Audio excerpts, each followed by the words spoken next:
বিভাগে আমরা ভোট পাবো। জি তাহলে সরকার তো হয়ে গেল না আসলে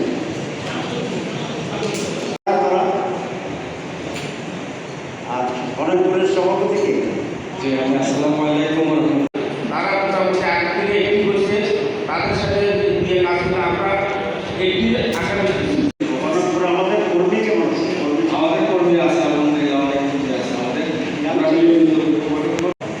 ভোটারগুলো আপনার মহিলা 236 আর পুরুষ হলো 234 করেছি আমাদের আমাদের ভোট মহিলাদের একটু বেশি না।